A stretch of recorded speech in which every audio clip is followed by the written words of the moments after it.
Hi drummers, hope you're well. Just a quick one for you about learning songs. Shout out to channel member Jack. He messaged me today and he said, how do you learn songs, or what's your process for learning songs on the drums? And I love it when questions are just direct like that, right? Cut to the heart of things. So depends on the song. If it's very, very simple, we should say I just play it by ear. If it's more complicated and I want to reproduce like a part that's already been written, already been performed note for note, very often I'll look for a drum chart if there is one. But most often, assuming it's like for a gig or I just want to play a song for some reason, I will make myself what I'd call a cheat sheet, right? And what I do here is I think this is how most sort of gigging drummers do it, is I don't really play the drums. In fact, I sit and I listen to the song, I listen to the track, and my little rule is on no more than one side of A4, I write down just enough information to get through it. This is one I've done for Come Together by the Beatles. And if you know Come Together, it goes shum shum do do do do bum bum bum bum. So what I've done at the start is normally I should say I go section by section. So almost always I'll write the sections of the song, as in the intro, the verse, the chorus, and so on. And I start at the beginning with the intro. And what I've done is I've just jotted down the bare bones of that. I actually think I probably remember that. I've played it enough times. But just, on principle, and just because, it's good to, you never know, man. In the heat of battle on the gig, you never know what you might remember or you might not. I've just written down, boom, boom, tickety-da, ba-ba-da-ba-ba-da-ba-ba-da-ba. I've just notated that out. It's on a blank sheet of paper, so I tend to just write like BD next to the bass drum, RC next to the ride cymbal, and so on. So I've just notated that. It goes 4 times at the start. Boom, boom, da-da-da-da, ba-ba-da-ba-ba-da-ba-ba, 4 times. So I've written times 4. Then I put verse 1, and I've written I tend to put it in like blocks, man. So in boxes, I write like verse 1, and then I've written a very basic version of the verse groove. Bombed, bombed, bombed. Grooving on that floor tom and hitting the bass drum underneath. That happens 6 times, 6 bars. I've written times 6 underneath. Then there's the little bass drum solo bit, right? You know, the bit that goes poof, bum, bum, bum, bum, bum, bum, bum, bum, bum, bum, bum. Again, I just made a very quick note of that, just scribbled it out, and that's the verse. So the bum, bum, bum, bum, bum, bum, bum, followed by psh, bum, bum, bum, bum, bum, bum, bum, bum, bum, bum, bum. The song then goes back to the intro, shum, shum, so at this point, I don't then write that intro groove out again. I just write intro times 4, because that's what it is. I've already written it out. I then write verse 2 in the little box as before. So, again, I'm just notating the sections and just making sure I know exactly where I am. In this particular song, the chorus then happens after the second verse.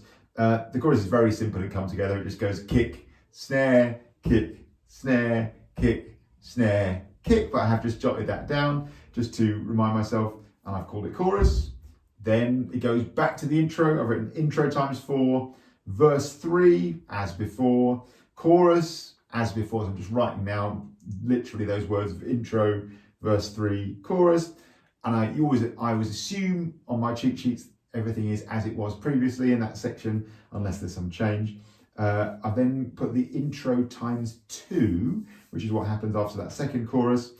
And so it goes shum shum ba-da-da-da, ba-ba-da-ba-ba-da-ba-da-ba. So that's the first time.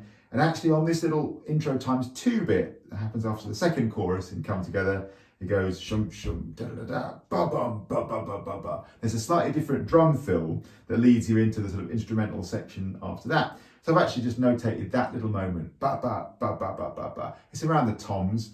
But I haven't actually written like which toms, I've just written that rhythm. Ba-ba, ba-ba-ba-ba-ba. Again, just enough information for me to replicate that accurately on the gig. And I felt like if you played anything, anywhere around your toms, boom, boom, boom, boom, boom, boom, boom, poof, the rest of the band are going to be like, yeah, cool. I mean, that feels just like the Ringo playing does.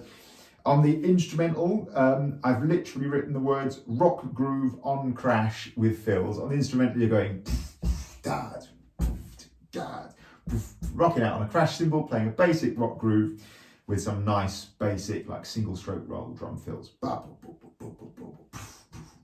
Times 8 bars. I've then written, there's a little short rest before the last verse comes in. I've written 2-bar rest. Verse 4 as before, chorus as before, intro times 4, And then again, I've notated the little drum fill. I've written the last fill, and then I've notated it out, which is actually the same as it was earlier. Ba ba ba ba ba ba ba. Just to remind myself that it doesn't go shum shum da da da ba ba da ba ba da ba ba da ba every single time. The fourth time is a bit different. And then on the outro, I've written the same thing: rock groove on crash with fills. And actually, on the original, it fades out. Presumably, if you were playing it, you know, with a band or whatever, you'd probably end on beat one at some point. But yeah, man, obviously that would be up to the band. So just enough information, right, to get through it. My little rules are never more than one side of A4. Obviously you might need to write smaller if it's a very complicated song. I think actually Come Together is a really good example of a song you can cheat sheet out really nicely. Never more than one side of A4, because if you're especially if you're on a gig, I never want to be like using multiple pages, just like nice and simple. You might even, in this day and age, I generally don't do this actually, but you might even take a picture of it and have it on your iPad or whatever, or you might even write it on the iPad in the first place. I'm old school, like a bit of paper. A bit of paper's not going to run out of battery. A bit of paper's always going to be there for you. I tend to do thick black pen on white page, so it'll show up. Even under stage lights, you'll see what's going on. And that's what I do. So the cheat sheet, unbelievably powerful. Obviously the sort of core skills you can bring in, or if you can read music and you understand notation, that makes a cheat sheet much, much easier, because you can just jot down little quick things like in Come Together. Again, I've not jotted down the intro and the verse and the chorus grooves, which is super useful, especially when you've got a ton of gigs. I mean, very often for me, what will happen is I'll get a call to do a gig and there'll be, you know, God knows, it'll be 30 songs, 40 songs, 50 songs, whatever, by like, you know, 2 days time or something. And I honestly don't play the drums very much. If I have time, I might go to the kit at the end of that process and play the song or songs. But I'll very often just sit, headphones on, chart the thing out. And sometimes in music, especially if you're learning songs quickly, it's about survival, isn't it? It's about like, can I get to the point where I can give an acceptable version of this song? Obviously, there are some songs where there's a lot of detail in and every section is different.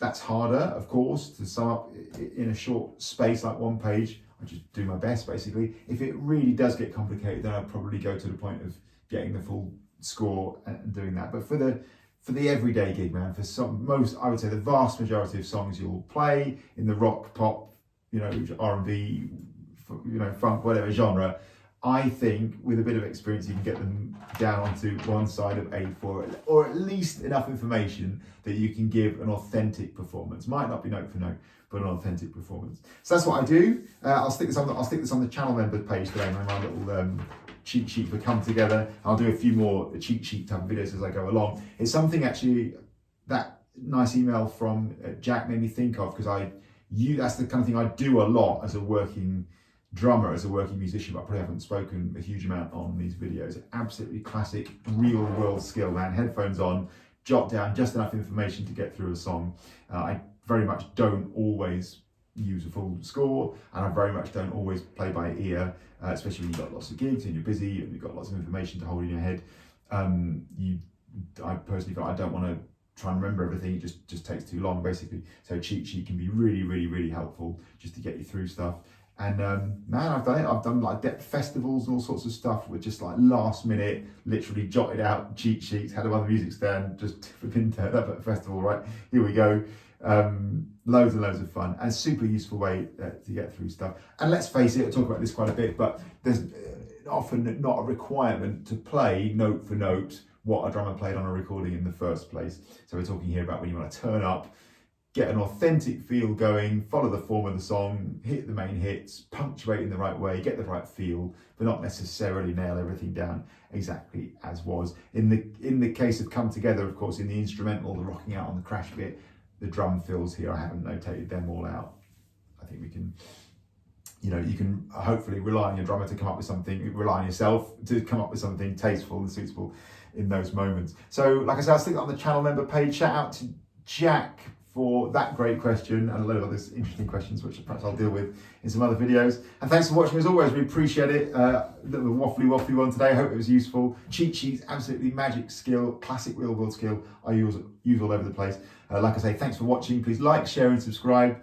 If you do subscribe and you want to get a notification every time I upload a video, which is most days, please click the little bell icon, and shout out to Jack and all the amazing channel members who support this channel like crazy now and help it grow. If you would like to do that, if you found these videos useful, helpful, enjoyable in some way, feel positive about them in some way, and you're in a position to support this channel, please consider doing so via my Buy Me a Coffee support page. I'll link to that below. You get a load of things in return, including a complimentary Zoom session, access to future sessions, Zoom or face-to-face sessions, a customized, personalized practice plan, notation and extras for the videos that I put up, talk-throughs of the video demos that I do, your questions answered, like Jack here, and video responses, and a whole load of other features as well. If that sounds like it'd be of interest, details in the description below. Thanks a million, good luck with your cheat sheet. See you soon, cheers.